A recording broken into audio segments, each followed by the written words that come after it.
Guys, welcome to the Built for Anything podcast. Hey, thank you for having us. It's always a blessing, you know. Featuring Truth Hurts. We here. It's a pleasure. Now, some of you guys out there are probably already familiar with the man on the left side of me. It's Jonathan Blake Vasquez. Hey, y'all. You've seen him on the podcast before. Yep.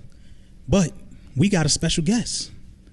His partner in crime, my man Harold right here. H-Cap. H-Cap in the building. Yes. Now, guys, this is the best duo since Jordan and Pippen. Hey, since Shaq and Kobe. Exactly. That's what I'm talking about. Exactly. Since Kim and Kanye. Right. Whoa, shit. Kim and Kanye. Close. All right, we won't do that. We won't do that. What about Kanye and Virgil? Hey, that's a good duo. It's a good duo. Yeah. Jay and Dame. Yeah, there we go. Yeah. Before the breakup. Before the breakup. Right. Nah, man, I'm excited to have you guys on here, man. It's always appreciate it. It's always fun to have like-minded people, and yes. This is gonna be. I already know this is gonna be a really good podcast because I already have a relationship with you guys. Mm-hmm. I hang out with you guys before, man, and I respect what you guys do. And much respect. It all started with a podcast, right? Right. It all started with a podcast. Yes. You guys invited me to come out earlier this year, or it was earlier this year. I feel like, and I went on there, and you guys, embraced me and allowed me to tell my story and everything that I had going on at the time. And here we are today, man. I'm doing my thing. You guys are doing your thing. The tables have turned. Absolutely. So, take this opportunity, man. Introduce, yourselves to the people who may not be familiar with you guys. Right. JV, you go first, man. Well, my name is Jonathan Blake Vasquez. Mexican American. You already know. Got a great smile. He don't speak Spanish though. I don't speak Spanish yet, but we're gonna speak it to existence. We're gonna speak it to existence. Mm-hmm. My bad. And host the Truth Hurts podcast. Yeah, and I'm Harold Corey Allen Pajot, H-Cap for short, and I have my H-Cap on just so you remember that. But yeah, man, I'm a child of God. I try to shine light everywhere I go. Entrepreneur, I'm a mogul, some people call me. I'm a creator. That's what I like to say. Creator in many aspects, from creating podcast content to creating ideas. I could create a child if we wanted to. You know what I'm saying? So, we are all creators. Yeah, exactly. In many aspects, I'm a creator. So I like to just sum it up to that. Yeah, man. And I want to touch on the entrepreneur side of things because I know you have a lot of things going on, right? Sure. You have the moving company Precision. Yes, Move Precision. Talk about that, man. How did that come about? Oh man, Move Precision was a blessing in disguise, and really, I spoke it into existence. But to make a long story short, I was going through some tough times. I had just got an apartment. I had just got back in school. I had a lot of things going on, and I had lost my job. Yeah, that was tough. I lost my job, and when that happened, I started applying for all type of jobs, trying to get different gigs. But in my mind, I already knew that a job wasn't going to cut it for me. I knew that I needed to start a business. And then lots of prayer, lots of focus, lots of meditation, lots of bumping my head, lots of not following my heart, listening to other people, redirecting me, saying what they think I should do. So wasted time, but finally I came to the conclusion, like, look, I'm gonna start my business. And I hit up my mentor. Shout out to my mentor, Norman. He's a great guy. He gave me a lot of advice on the moving industry, the moving game, and advice in life in general. And he helped me basically jumpstart, with advice to get my business going. So all shouts out to him. And shouts out to God as well, because my first customer is the person who built my website. You know what I'm saying? Like, that's what's up. My brother, Damani, shout out to Damani. He was the first person to do a job with me, So it all was built off of family. It was built off of love. It was built off of trust. And it was built off of my relationship with God.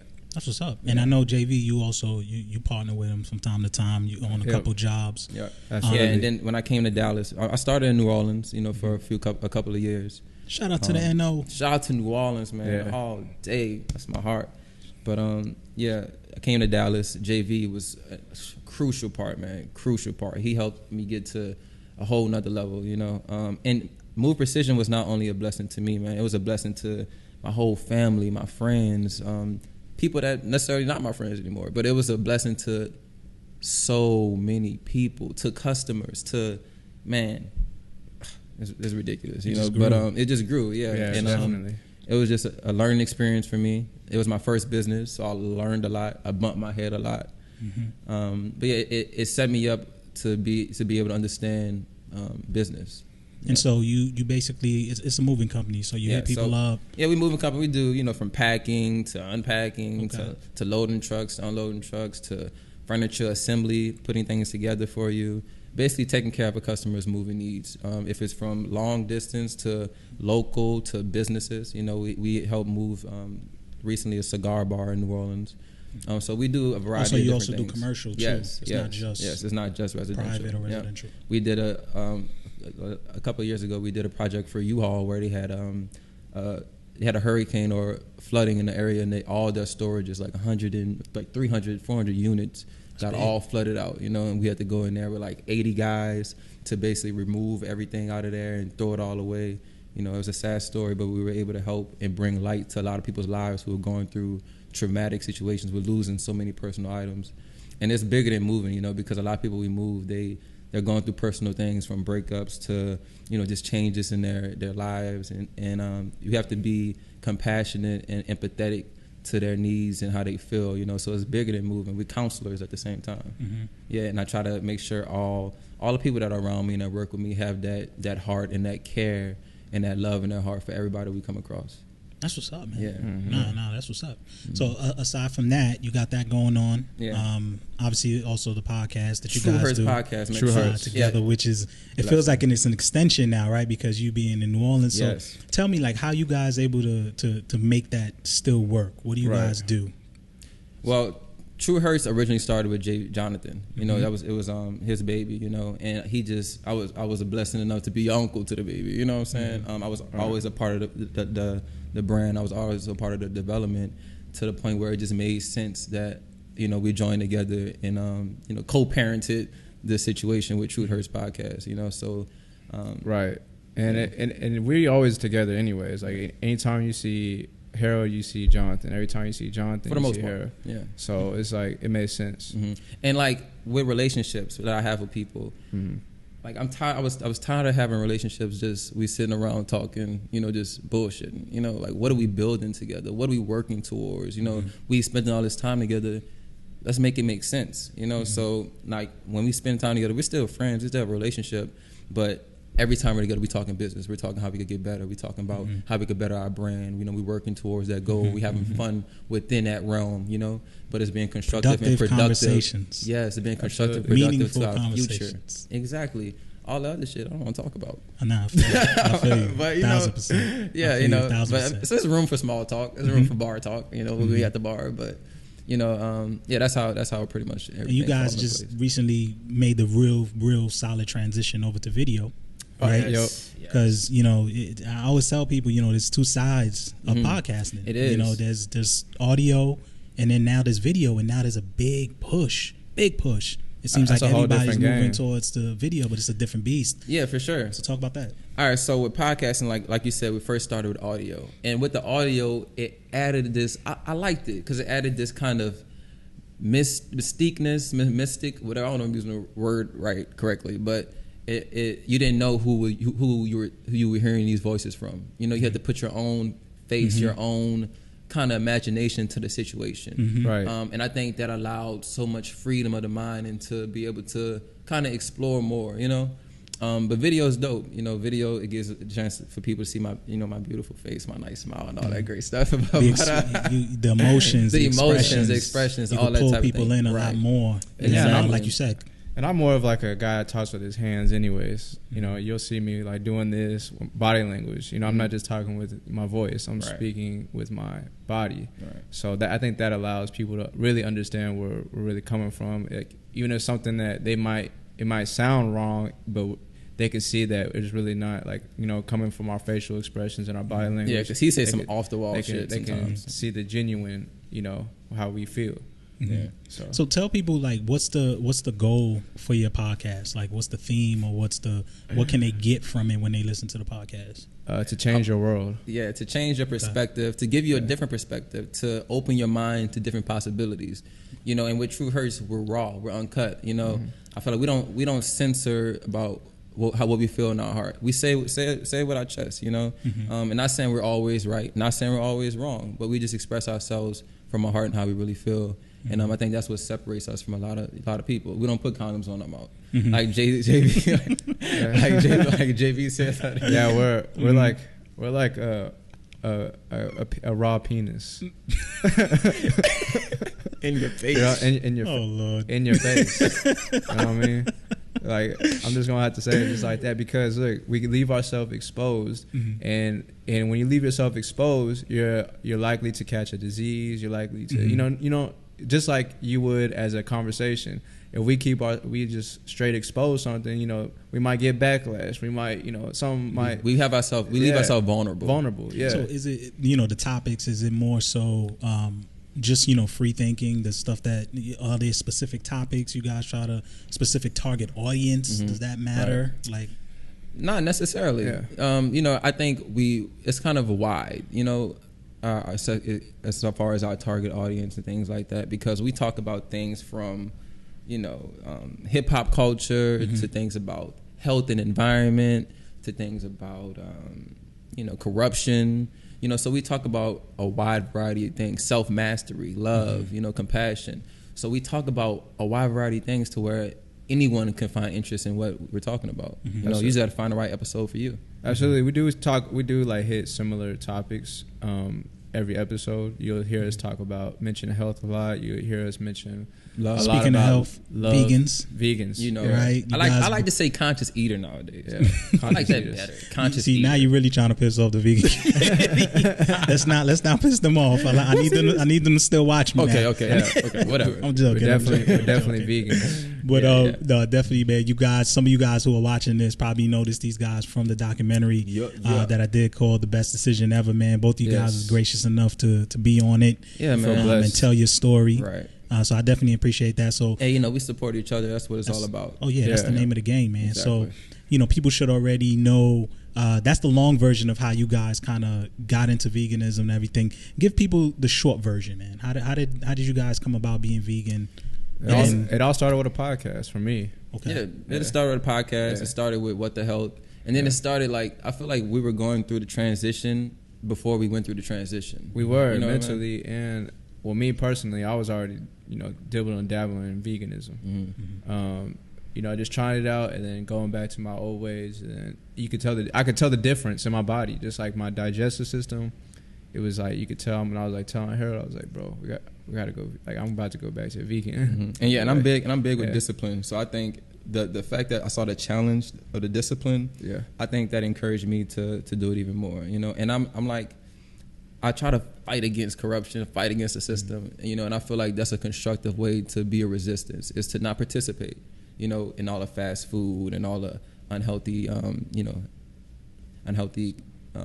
eating. Yeah, eating the processed foods. Right. Not even, I wouldn't say the unhealthy eating, it's the unhealthy living, because it's bigger than the eating. It's about what you feed your mind. I agree. It's about what you feed your soul. It's bigger than the food, but it starts with the food.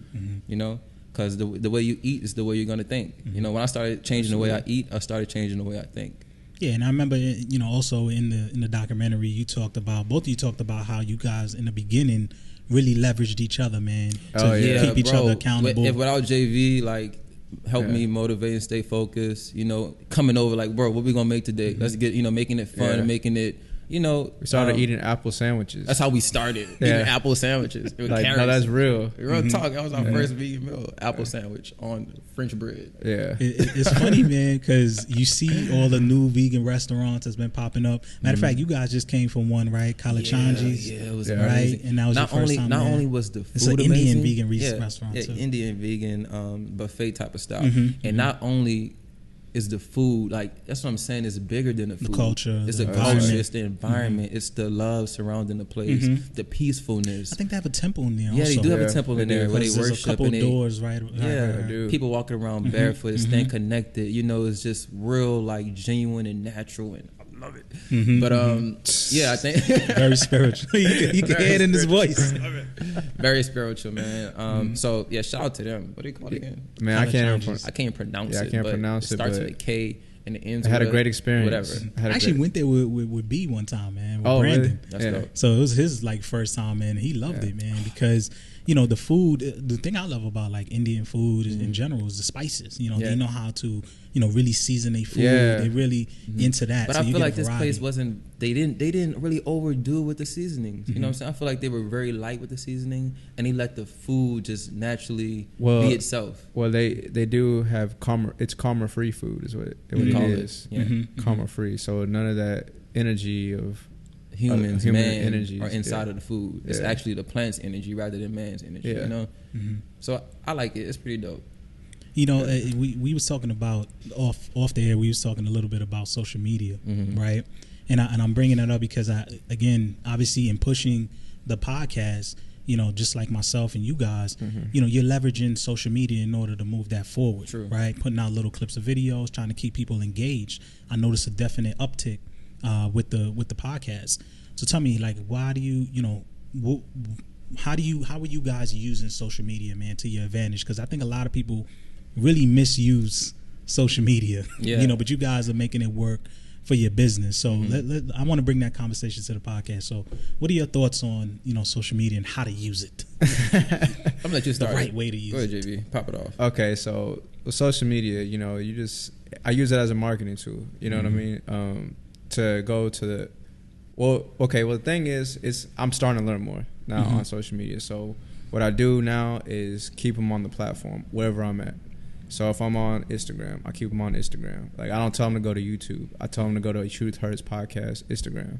If I'm on Twitter, I keep them on Twitter. Go check out, check the Twitter. You know what I mean? If you just keep them on the platform and keep them on there, I think you're willing to get more like people coming to look at you because you don't have to go. Because people like the convenience. You know what I mean? People like convenience. They don't like to go. Oh, I gotta go walk all the way over here. They want it right there in front of your face. You know what I'm saying? So that's what we do. We're in your face. True Hurts Podcast. Yeah, and with like me, social media, even with my personal usage of it, and with the business side of it. As far as personal, what I try to post and what I try to put out there, usually it's going to be uplifting, something positive, something that you can grow from, something that you can take with you, and is really valuable to you. So I try to put as much as that out there as possible with my stories and with just different things I try to put in the air. Because I feel like we see so much negativity on social media, and so much unproductiveness that we need that little bit of light. And besides that, I might post a little picture of me just to keep the fans like, what's up, Harold? But besides a low key model.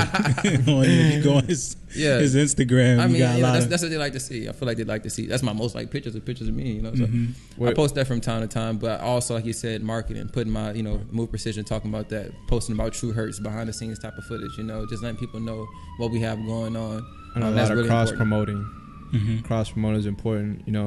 If I'm posting it on my personal social media, not just the True Hurts social media. Yeah, true. Vice versa. And even supporting other people that's doing things that I'm doing. No, I think that's important, man, because there's this, like, I call it a disease, bro, where people are using social media, man. There's a lot of depression as a result of it. There's a lot of people who see things on there and they think it is what it is, when come to find out it's really not. Illusions. When you meet the person, they're not who they are. And I just think that there's such a huge misuse of it.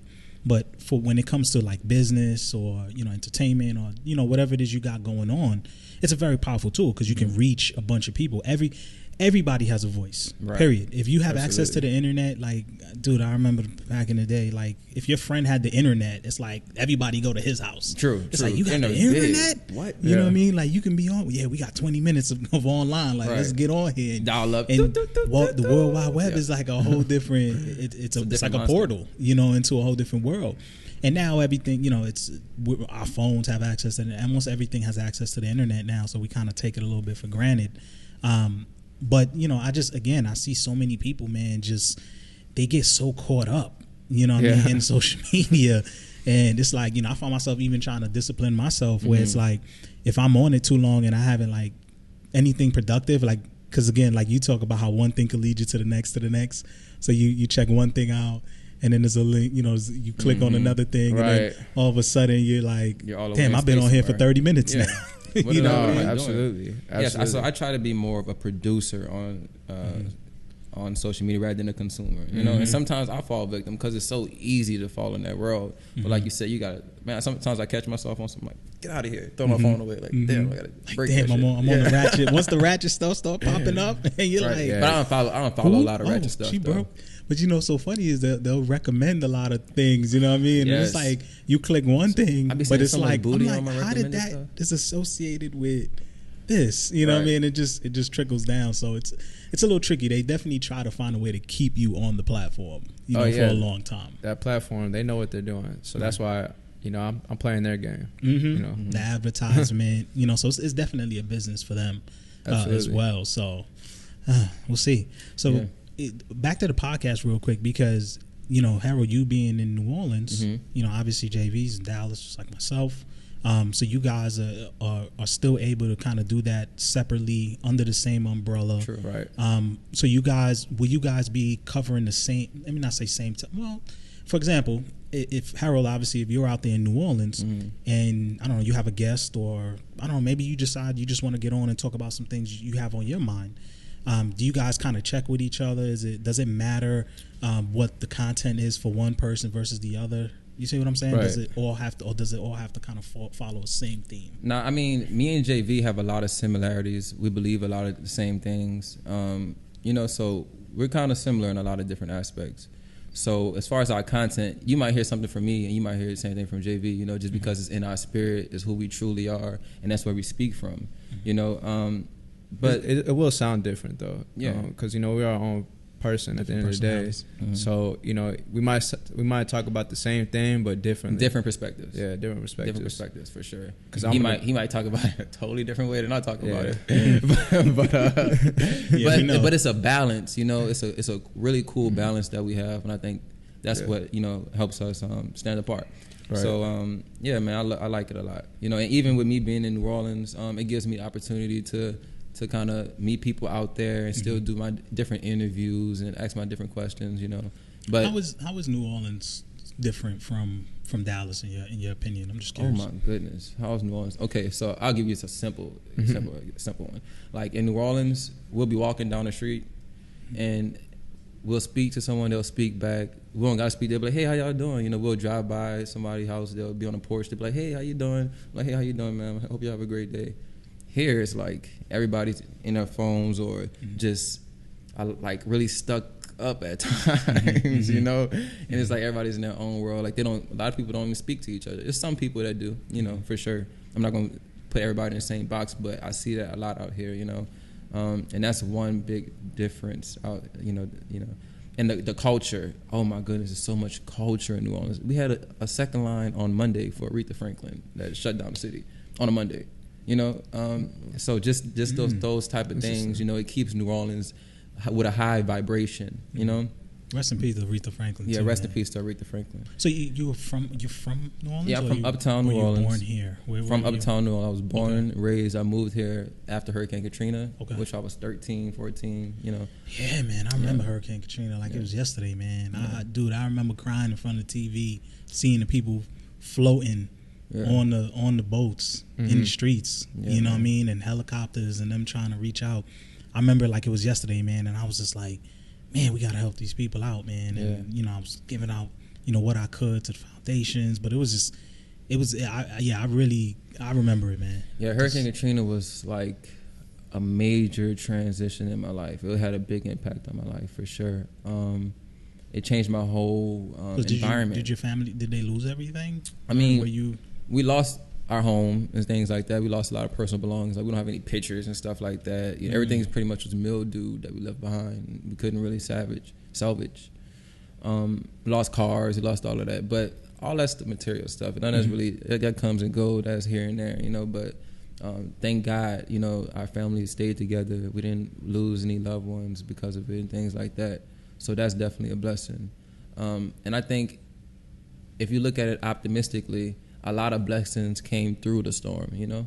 I was able to meet, like, you know, JV and some other great people that gave me great experiences in my life that have helped me to move forward, to be a better individual. And it also blessed me with different experiences to come back to my city and to help advance and to bring it to another level, you know. So It's some good that came out of it, and there's some bad that came out of it. It was very different, very different. You know, I went from going to an all black African American school to transition to Erickson, an all majority white school. You know, so that alone was just like me being dropped in a whole different tank of water. You know, so.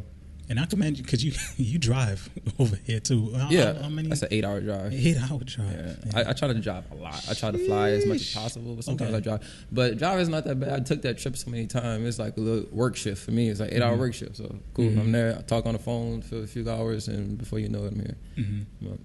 So how do you in terms of your guys being able to work so well together? What is it about the other person that allows you guys to be so comfortable? Because listen, I call it how it is, man. Most people, it's especially brothers. It's hard for us to really support each other nowadays. It seems like everybody's not always gonna support you or really be a good friend or just somebody you can really talk to. It's like crabs in a bucket almost, right? And again, I'm not saying everybody. It seems most people. It seems that way. It's life. It's the world that we're in.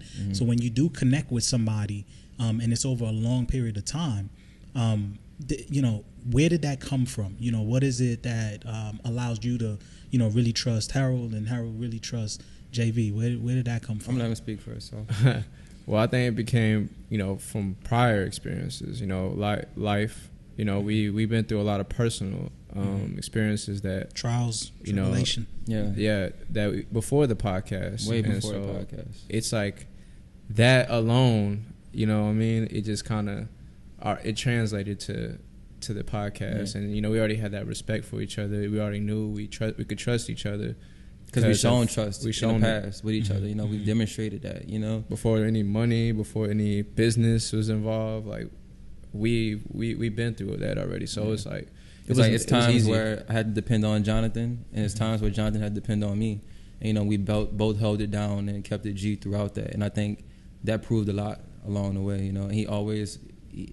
And like a lot of people get filled with ego and things like that, but Jonathan puts his ego aside a lot with our relationship, and I have to do the same, and I feel like he respects me, like he said, and I have a higher level of respect for him. It's my little brother, He don't like to admit it, but he's my little brother. Nah, it definitely, it shows, through the podcast, man. Yeah. And I just figured it had to come from somewhere. Yeah. You mentioned a couple things, JV, in terms of trust, in terms of developing.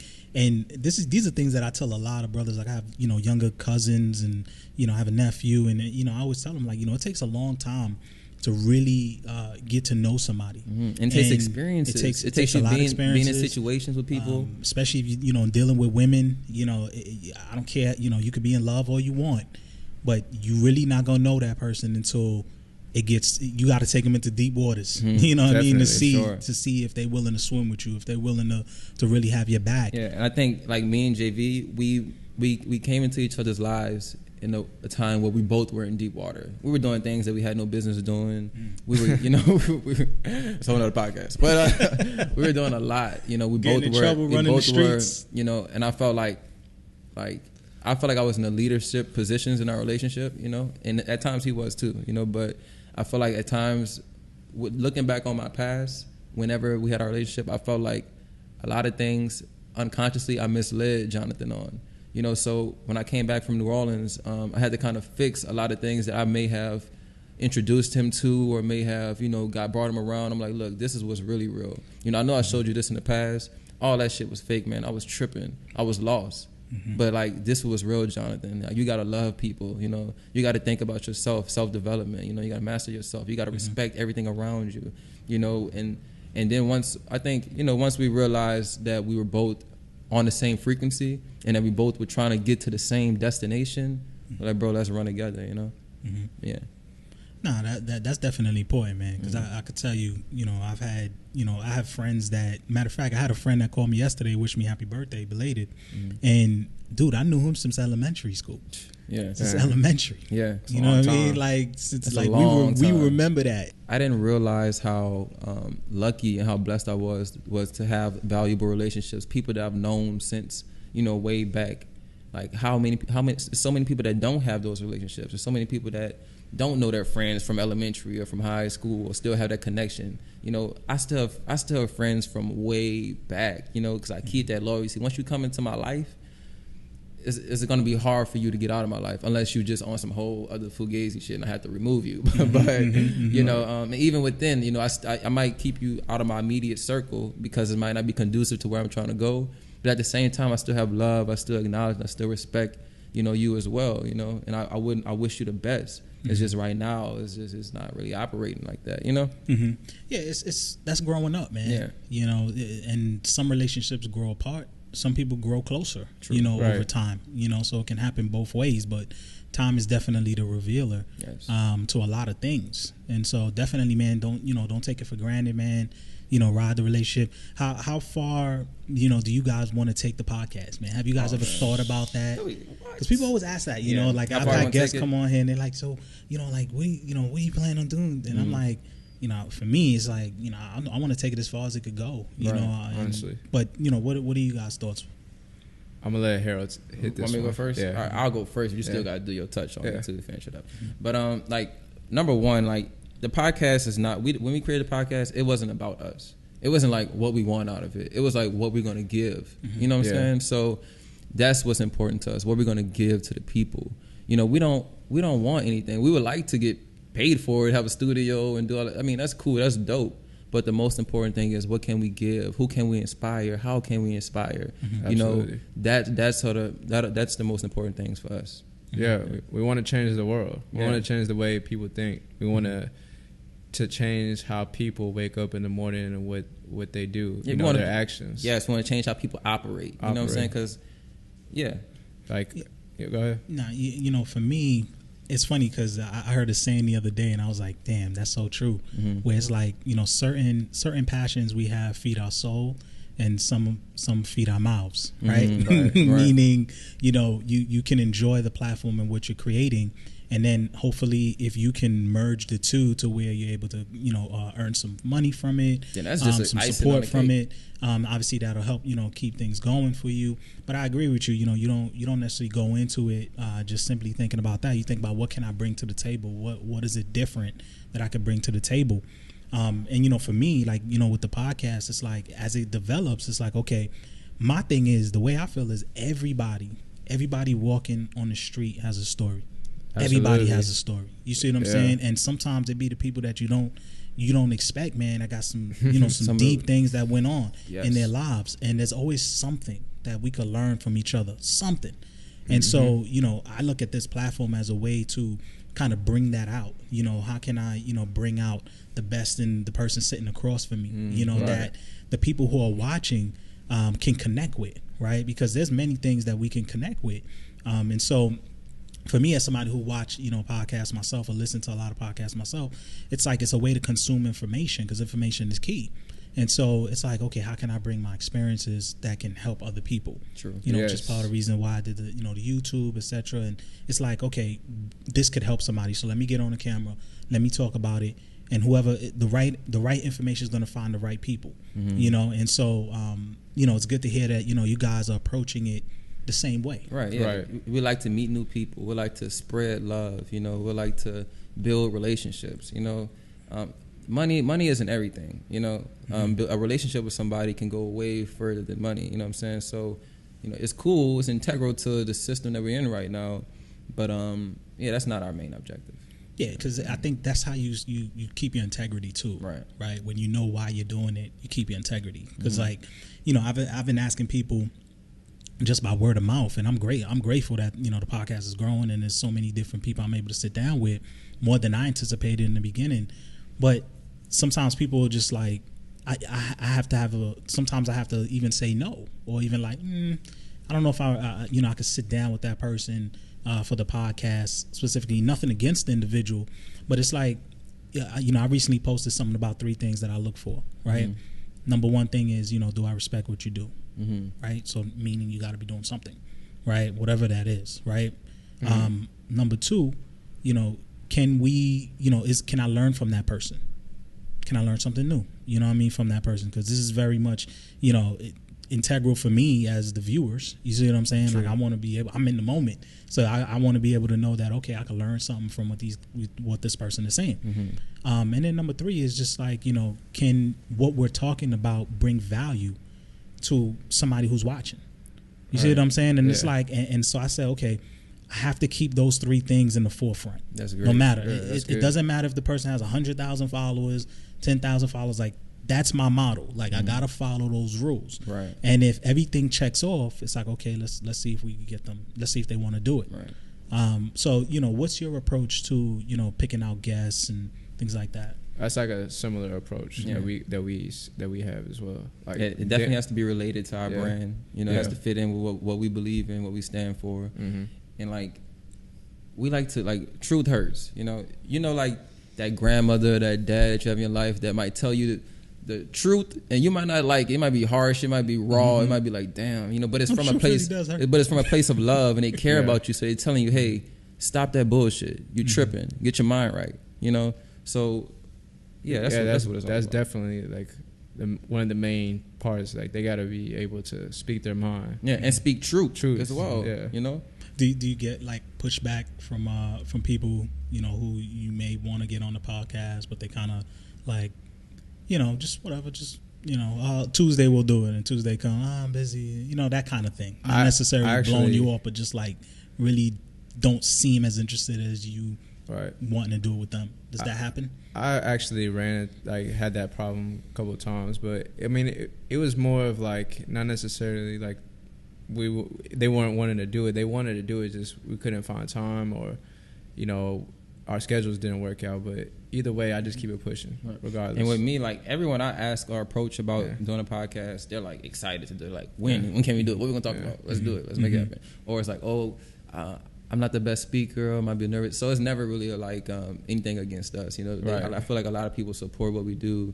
They respect it, so they're always, and we're willing to be a part of it too. And I think also quality is important too. Yes. You know, and once you get your audience used to something, you don't want to take a step back, right? And sometimes, for me, like, you know, I find like people who aren't really in tune with podcasts, they simply think, okay, maybe you could do it over Skype or, you know, on the phone, and it's like, nah, man, like, dude, you know, where have you been? Right. You know what I mean? Like, it's like, dude, anybody who's doing a podcast knows one or two. Like, it's in person. You know what I mean? You got to get video. Like, all the top people that I've seen, like, in podcasts, you know, the Rich Rawls, the Joe Rogans, and you know, video. I'm just thinking of names and people that are going into it. I'm having getting fun in the video. Yeah, I'm having fun with it too. Yeah, like, we're having fun. It's definitely fun, and also it's personal too. And it's like, okay, I understand back in the day, and don't get me wrong, it would be a lot easier to do things on the phone or through Skype, right? Because you don't got to be where they're at. True. But you lose a lot of the authenticity, the connection, you know, that connection and being there, and it shows, man. And people are just not really into that anymore because they're saying, okay, why am I watching you talk to this person via Skype, and usually the quality, it's not going to be the best because you're doing over the internet. It's just not. Audio, everything, it's just not. People using a cell phone and you on a mic, it's not going to, it doesn't come out the best. When the next dude, you know, he got somebody sitting in front of him. It's in 1080p. You know what I mean? Like, you know, I'm able to see it. I'm able to hear it. The sound, the audio is good. So the expectation is higher now. Yeah, the standard is higher. So it's like, you know, talking to guests, it's like, look, either we make the time to, you know, around your schedule, whatever, to do it personally. If we can't do it personally, it's like, well, all right. You know what I mean? Like, I'm not gonna do it over the phone thing. Yeah, we gotta do it personally. I want to be in my guest's bubble. You know what I mean? In their personal bubble. I want to be able to look in your eyes. Yeah, right. Yeah. I want to be able. I'm big on eye contact. Yeah, you know, eye contact is important. I'm built on like just our energy, just right there together. You know, just. You know, mixing. Yeah, mixing and mastering. Yeah, absolutely, man. It's definitely a lot better. You know, sitting in front of people. Absolutely. What are some of the good guests that you've had, or some of the really good episodes that you've had recently, man? Because I have a couple, man. Our best one, we got some fire on the way. But go ahead. I was about to say our best ones so far, to me, were like off of videos, but video so far, like the one I put out with Professional Tay. That was really good. She was just she was dope. She was real. She was dope. She's about her business, and it was like, you know, that's my first time meeting her, so it was like I was getting to know her too. So it was cool. I think the best episodes are the ones when me and Jonathan are together, though. Yes. You know, I think those are the best episodes. Not taking nothing away from anything else, you know. All of them are great, and you could get something from every one of them. But whenever me and Jonathan, we have a certain energy that we create and a certain, you know, dynamic and balance to us that makes it, you know, true and genuine and original. But we got some great podcasts on the way, man. I did some stuff with some people in New Orleans that is going to shed a lot of light on the city, on a different perspectives, different culture, you know, some great motivation, some great stories. So I'm excited for everyone to tune into that, man. What's up? Yeah, and what about you, JV? What you got? I got one, you know, in the chamber. You know what I'm saying? I got one in the chamber. We got a couple in the chamber. This one's pretty. It's pretty funny. I'm not gonna lie, because I decided to be myself. You know, it was kind of a transition for me. Man. You gotta be yourself, man. And I really like JV's personal ones too. Like those are dope. They're like the vlog type. Yeah, what's the one you did recently? Not the. I did one where it's like fake. Not real friends. The other one. That one was good too. The struggle is real. I did that one. It's basically talking about struggle people. How people are looking at struggle and how to basically, you know, overcome struggle. Because it's all about your mindset. True, you know what I mean? True. So you're basically changing people's perspective on struggle. Like, embrace it. And real friends versus fake friends. Real friends versus fake friends. And then I want to do another one, which I'm not going to say yet, but it's going to be real. All of them are real authentic. Yeah, I think that's important too. Yeah. I'm going to start doing that too, where it's like, you know, when you have something on your mind, you know, you grab the microphone and express yourself. It might be 10 minutes, it might be 15 minutes. I love it. But, you know, you're able to talk directly to, you know, your audience. Because, you know, obviously, you know, as time grows, you know, hopefully you get so backed up with people. But you got to be able to kind of fill that in as well, right? Fill in those time gaps in between, you know, so people, the audience can still, you know, get to know you even deeper, right? Because usually when you have a guest, you kind of, you know, you put a lot of focus on them, and then their thoughts and things that you may, you know, want to talk about, but you don't really get a chance to. Exactly. And so it's important to kind of fill in between episodes of you. So I think that's a great. And I get the most feedback from those. Really, it's like people come to me personally, like, "Wow, that really touched me," and like that. And people are still watch. They'll go back and watch it just because it helps them motivate them through the day. So I really like. Yeah, I got to keep going. That's what that is. That's and we did another one yesterday on self mastery. Yeah, and that was like, that's one of my favorites right now as well. You know, that was because we recorded it outside. That was very different from us. We recorded it within nature, so it gave a different essence and energy to the whole, you know, different environment. Background. Yeah, exactly. And even to us, you know, it gave us a different energy. It helped us, you know, elevate it in our conversation. You know, so it was cool. That was dope. It was fun getting back to me and Harold, because I think those are like he said, those are our best episodes, because we get to really be ourselves, and we get to talk about things that we've been thinking about. You know, highlight those. So it's like, and then, you know, I could be funny now. You know, I'm not having so much pressure. You know, and I'm more like a serious. You know, like you know. I'm right. I was just gonna say. So you know, the way you guys are able to work together is because you guys are somewhat opposites. You know, because you have the skits that you do separately as well with 23 Cubs. Right.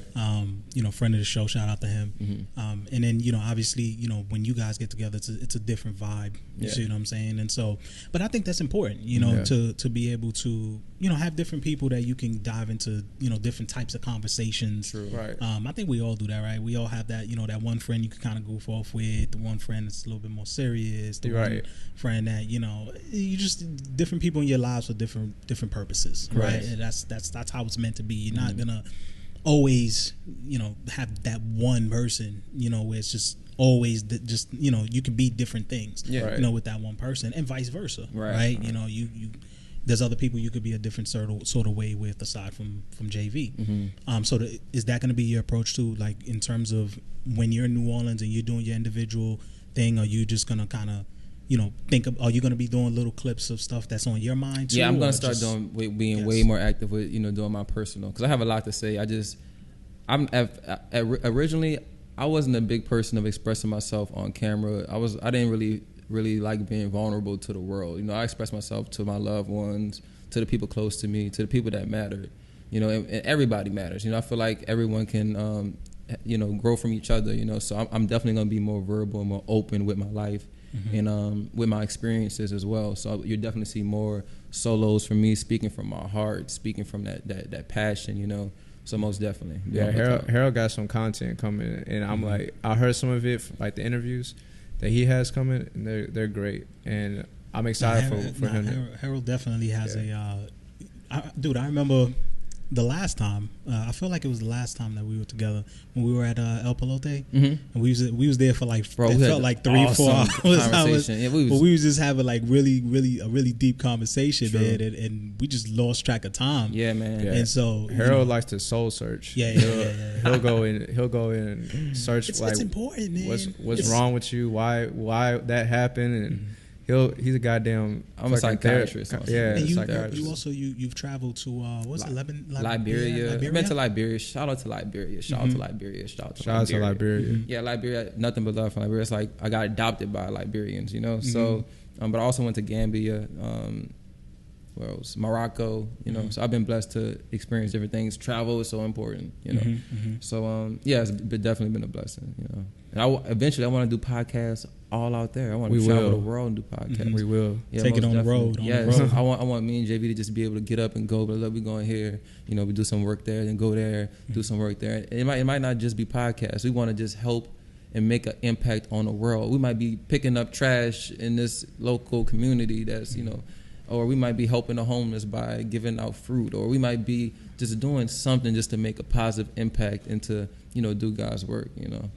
Yeah. No, travel is definitely important, man, because you know that's how you become more well-rounded. You see other cultures. I think it's important to see other people outside of, you know, your area, you know, so that way it can kind of bring a bigger reality to you, because sometimes our own reality is just what we see, and then we think that that's all that it is. And then when you go somewhere else, you're like, damn, and it blow up your mind. It makes you realize, like, damn, people out here don't have, you know, people might have less things out there, or people may have more things. No, you know, but it's a lot of times people might have less and more at the same time. It's like a trade-off. You know, they might have less, you know, material things, but they have more family, more love, more support, more, you know, all of those other things. And to me, I feel like that's more valuable than a lot of these material things. Yeah, like here we are more like selfish in a way, like, oh, that's my shirt, you can't wear that. But over there, they'll give you your shirt, their shirt out the back. And even me and JV, like our relationship, I would give my shirt off my back to JV. If you go to JV's closet, you'll see plenty shirts off that I took off my back. You know, and vice versa. You know, we do that for each other.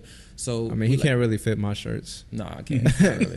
It look like schmediums on him. Yeah, bro. But I give him, you know, my schmediums. You know, I pass it on it. So yeah, everything is gravy, man. And we just like to everything that we talk about and that we you know, express, we like to practice it in our day-to-day life.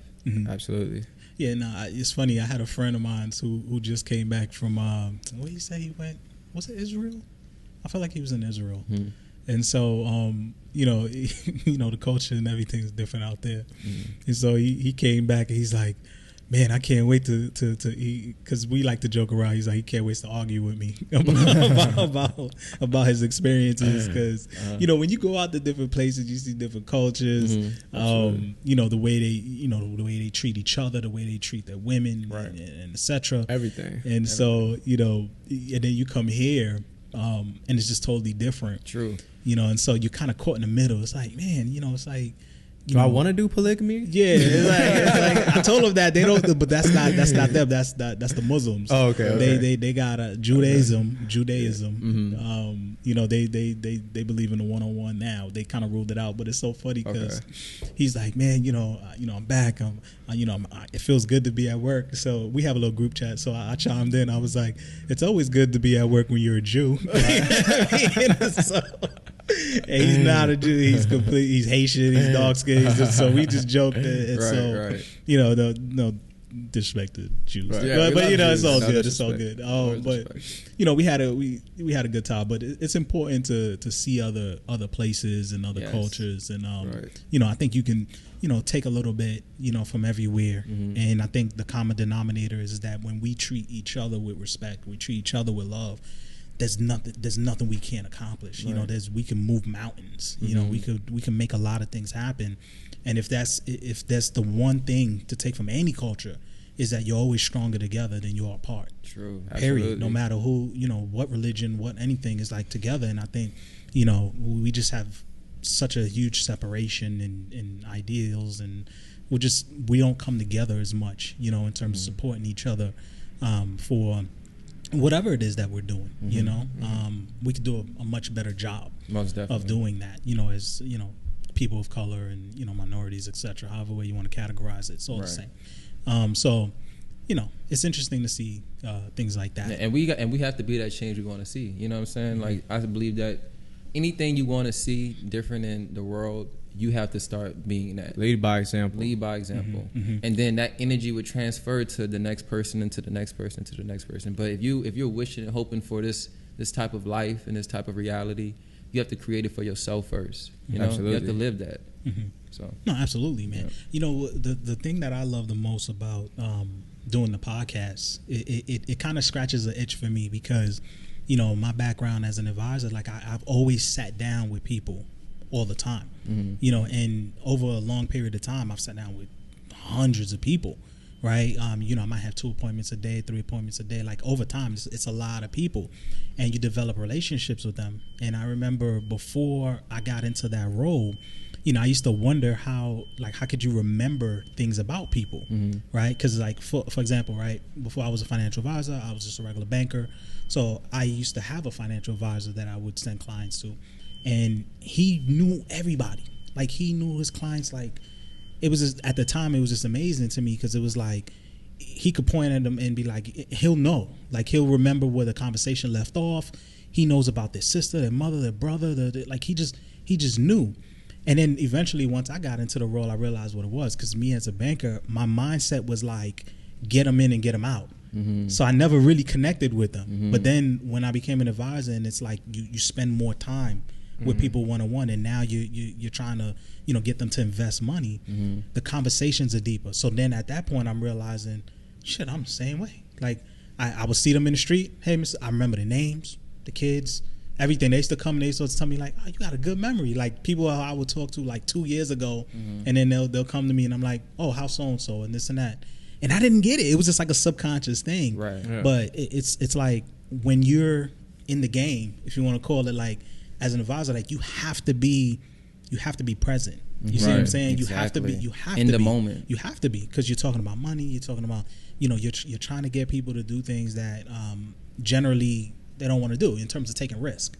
So it's like you really have to engage with them, and people generally have to trust you.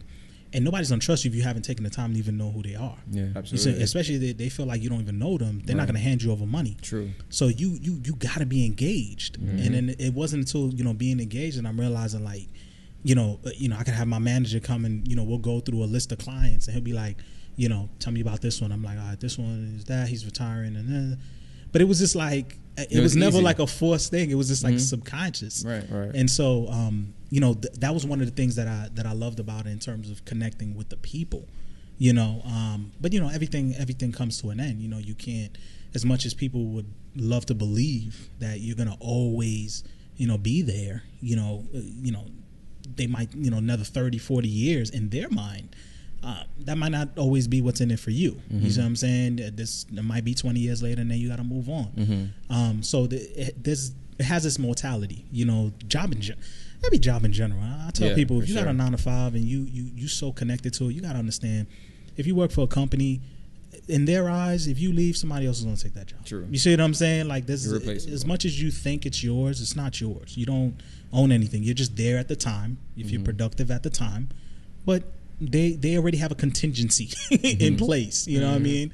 And so you should too, in terms of what's the next phase of your life, because they'll just keep you there for as long as you're productive, and when it's time to get rid of you, they'll just get rid of you. Right. And that's you're not being productive anymore, see you later. Yes, you later. So for me, like, in doing this, it's a lot of similarities, where, I find myself like, okay, I should be more prepared, in terms of similar to how I was before. If I knew I was going to sit down with somebody, I would pull up their profile and look out for certain things. Okay, how old are they? Same as us. All right, they got a checking account, a saving account. Okay, like, I knew there's no way I'm going into that conversation cold. Like, I needed to know as much as I could with the information that's here, so that way I can have that conversation. Because if I don't know that, like, that conversation is going to go nowhere. Right. So I'm kind of bringing that. I'm seeing a lot of similarities with even doing this. Exactly. True. I go deep. I find out they have a Tinder account, whatever it is. No, real talk. This dude ill, bro. This dude ill.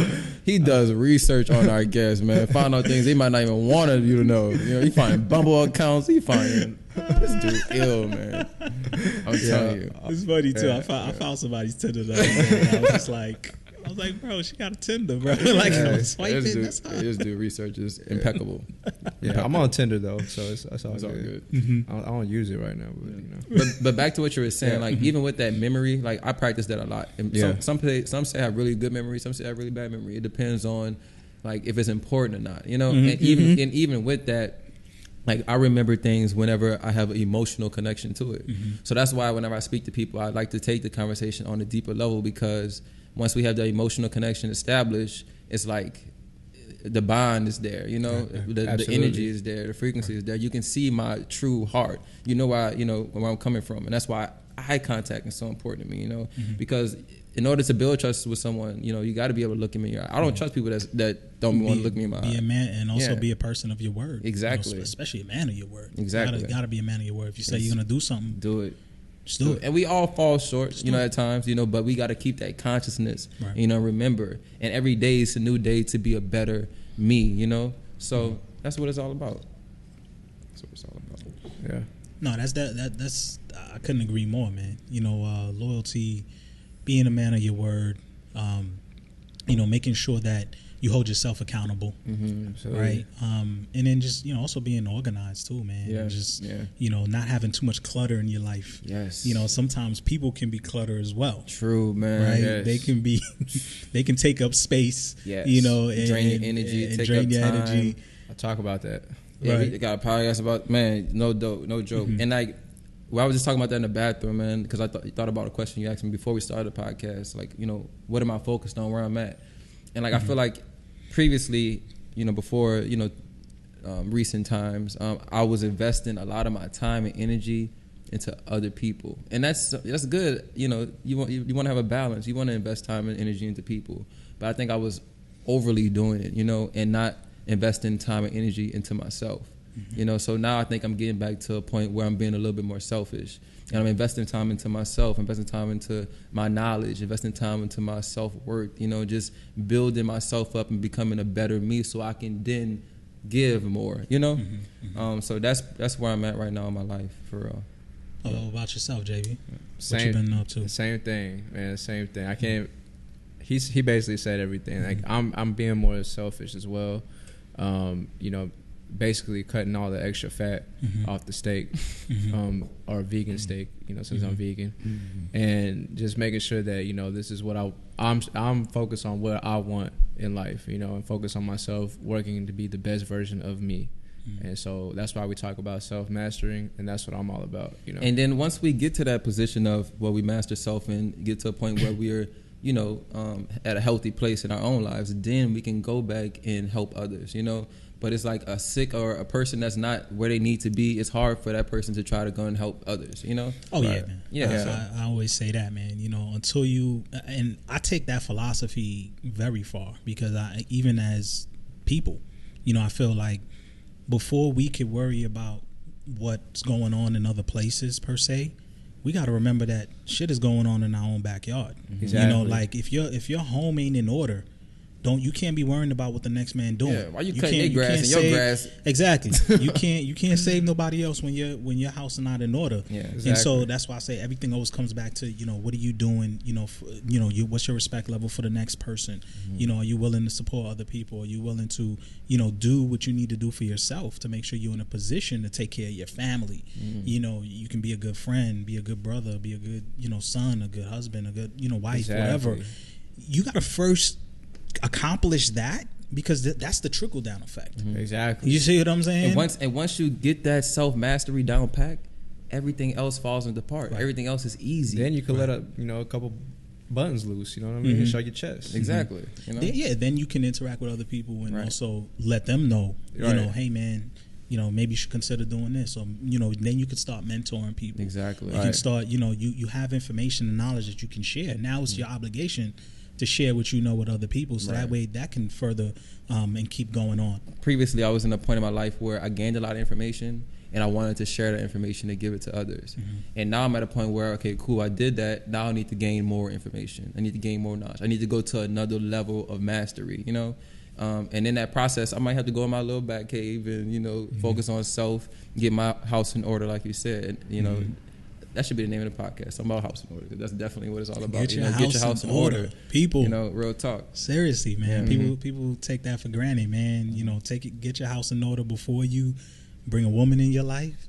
Before you go outside. Kids in your life. Before you do anything, get your house in order. Make sure that you, you figure out who you are as a person. And I tell people, man, don't be afraid to spend time alone, you know, to figure out yourself, because a lot of people, I don't know why. That'd be the precious time. People just resent. I don't know. Yes. They feel like socially it's not accepted, and it's not. Whatever. You know what I mean? People might look at that and say, you know, or women might look at that and be like, oh, you boring. Why you not at the club? Why you not at the lounge? Why you not at the day party? And you're like, and it's a time and place for that. I'm focusing on, you know, but I'm focusing on what I got to focus on. And not necessarily, just because you're by yourself doesn't mean you end up by yourself. Like, like today, this lady we met, we ran into, she came to the restaurant by herself, but she ended up sitting with us, you know, because we invited her. You know what I mean? Right. She had lunch. We talked to her. That's the first time meeting her. Yeah. We talked to her. We shared some great experiences. It was like we was talking to an old friend. It was like we were talking to you. You know, that's how the energy was. Like we just, you know, she was a friend. And like he said, I go places alone, you know? And just because I go there alone, that might not, I mean, I end up alone. I meet new people along the way. I meet people that's, you know, on the same mind path. I'm like, wow, thank God that he brought me into your life, and vice versa, because, man, we're on the same page. I was just asking God these questions, and you just came and brought me these answers. Right. You know? So, but people are so uncomfortable with being alone. Yeah, man. You know, I see that so much. Me, I was at a certain point where I was like that too, you know? But I had to overcome that. I had to be comfortable with being alone, being happy alone. Once you can be happy alone, then you can be happy with other people in your life too. Because if you're dependent on other people in your life for your happiness, you're giving your power away. Amen. I mean, it's the God honest truth. Yeah. You know, if you're not, people don't make you happy. You know, you make yourself happy. People can make you unhappy at times. You know, but again, even that's a choice. You can control whether you're going to allow them to continue to do that or not. Exactly, because you don't want them. It'll always come back to you. Yeah, you don't want them to control your emotions. And when you're a happy person, you're happy with self, then really nothing can get to you. Like today.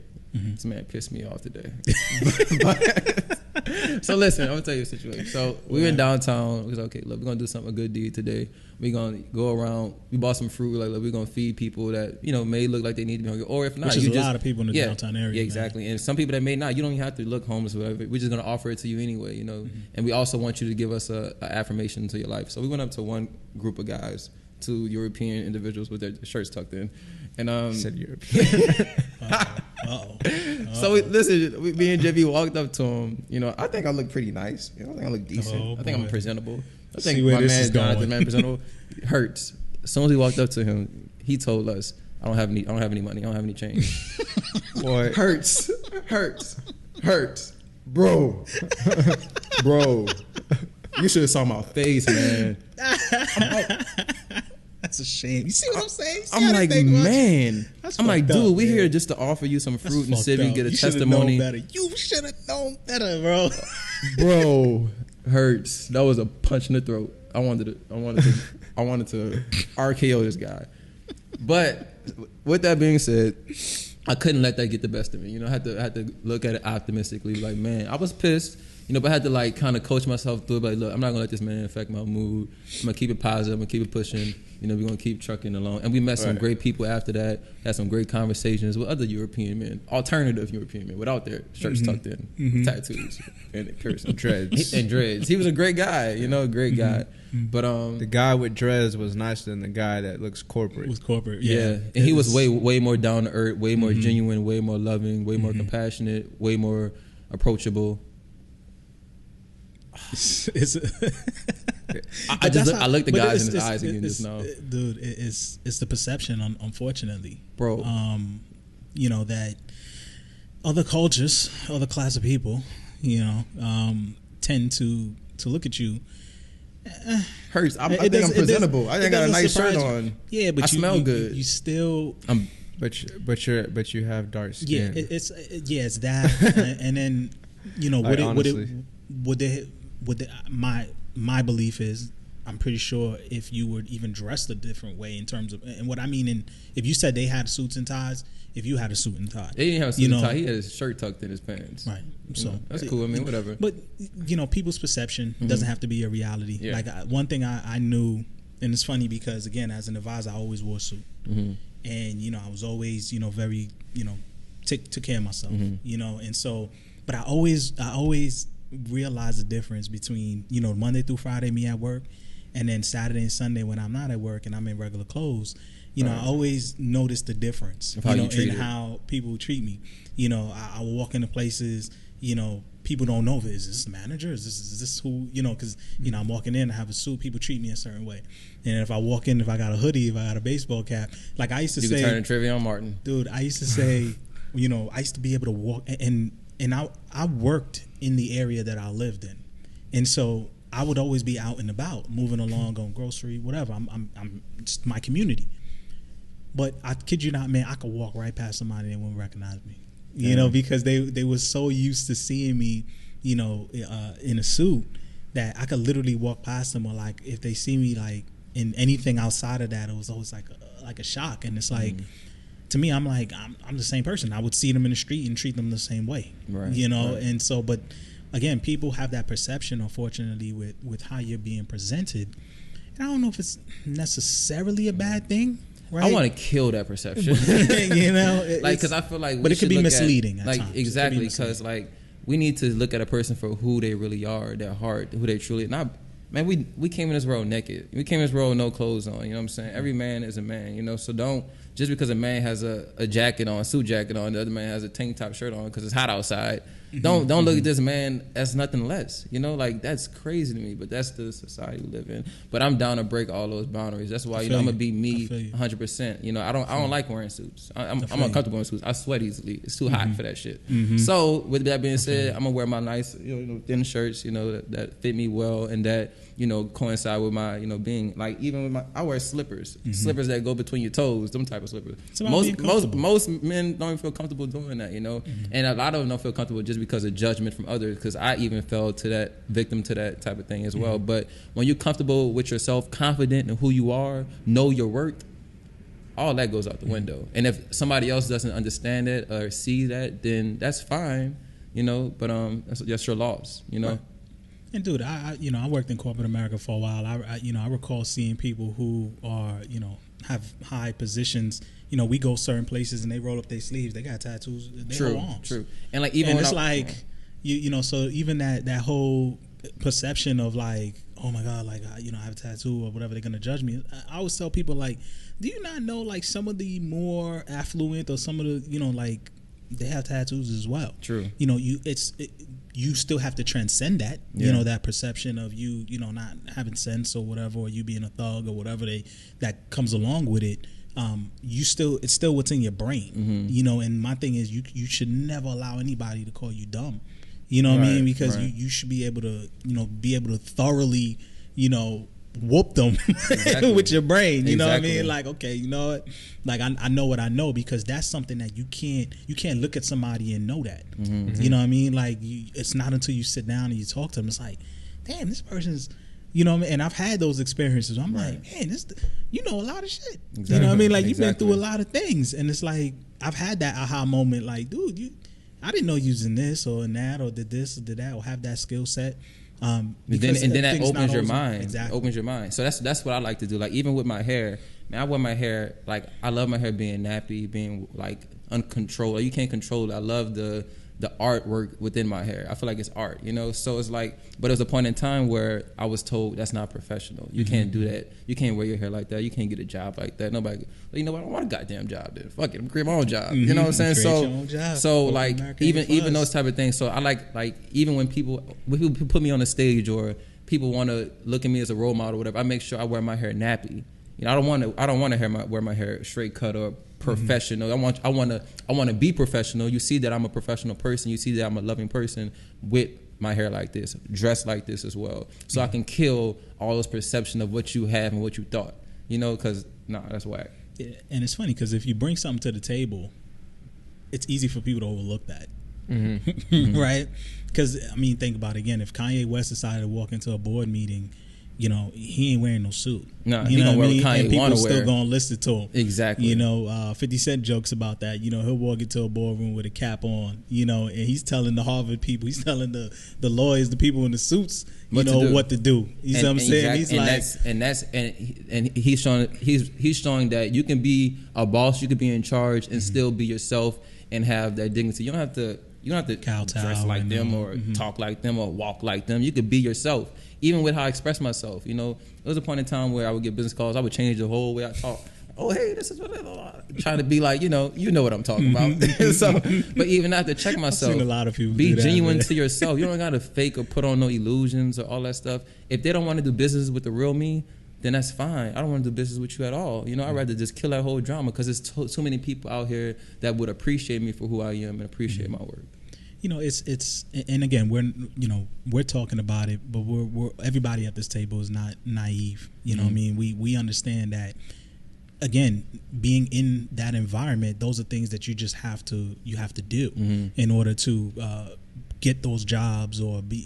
It's just those are the things that you have to do. Right. I think what we're saying, or at least what I try to tell people is that that's a sacrifice. That you're playing. There's a reason why you have to play those rules. You got to play by those rules. If you feel like that's something you can do for your entire life or whatever, then God bless. Right. But eventually, if you truly want to be who you are, you truly want to excel, you truly want to maximize your potential, you just can't do that underneath somebody else because somebody. When you're working for other people, you're working their agenda. Exactly. You see what I'm saying? So, find a way to do your agenda as well on the side until you're able to focus on your agenda. True. Because those are the nuances of corporate America and having a job that I just never understood. It never sat well with me. But I've seen other people do it, and just accept it because of, the money, right? But they dread it, and what happens is they take it out in other forms of their life, drinking a lot more. True. They're upset, with, their significant other. They're not able to really raise their kids because they're so disconnected, right? Because you're grinding, all day long. Right. You can't even raise your kids. For you see what I'm saying? You're not even there. Where's the level of importance? Right. Right. You and can't carve out your own time. You can't. And with me, I've never been attracted to playing the game. I'm like, you know what? Fuck the whole board game. Let's just create my own game. I want to create my own game. I want to establish my own rules. I want to establish my own principles, my own beliefs, my own thoughts. The game, I don't care about the game. I want to play my own game, create my own game. So that's where my mindset is, and that's where my journey is leading towards. One day I want to have my own island with my own flag. You know what I'm talking about? So that's just a goal for me. Nah, man, I definitely understand, man. Definitely understand. We we've been killing it, man. We're going on over an hour. I do like Twister. Talking about games. I was just thinking about that. What do you before we wrap things up? Anything you guys want to touch on, man? Before we peace out. I think we said a lot already, so maybe I need to go back and rewind this whole thing and listen to it again. But to sum it all up, just be true to yourself. Absolutely. Know who you are. Be real with yourself. Be honest with yourself, and don't worry about what other people's perceptions are. Don't worry about all that stuff, man. Just stay focused on who you are and being true, and then all of that will pay off, Absolutely. That will pay off. So, go ahead. I was gonna say, just make sure you look in the mirror and you're happy with yourself. Make sure you're really truly happy with yourself and you're truly happy where you're at right now. And if you're not, speak that into existence and change your reality. Change your reality, and you're gonna be all right. Just tell yourself that. Because it was a time where I wasn't happy with where I was at and with myself. Absolutely. But I had to change my thoughts, change my mind, change my company. Oh yeah, that's definitely important, man. Yeah. Let people know where to find you, man. You can find me social medias and websites and things. Let people know. Let them know. You can find us at Truth Hurts Podcast. Truth Hurts Podcast. And you can look that up on YouTube, Twitter, Facebook, Apple Podcasts, Instagram, Spotify. Anywhere you can stream podcasts, we're there. I promise you. And you can follow me at Harold Pajot _ Hert's gonna put that somewhere here. So you know, just all that good stuff. And my personal account is Jonathan Blake Vasquez. My full name. Yeah. Yes, my middle name is Blake. And that's on IG. Yes, it's on IG, Facebook, on all platforms, on all social media platforms. Yeah. Okay. Guys, man, I appreciate you guys being on here, man. Thank you. You know, the Truth Hurts podcast. Truth Hurts podcast. Built for Anything podcast. Shout out to Bill Harold, my man JV. Guys, if you out there, definitely, you know, leave your comments down below on YouTube. Hit that subscribe button. Hit that notification bell. Yep. Also, if you're listening to this, thank you for listening. You can find it on Spotify, the Built for Anything podcast, as well as the Truth Hurts podcast. On Spotify, on iTunes, on Google Play, Podbean, wherever you listen to podcasts, it should be there. All right. Thank you guys for listening. Thank you guys for watching. Peace and love, everyone. Peace.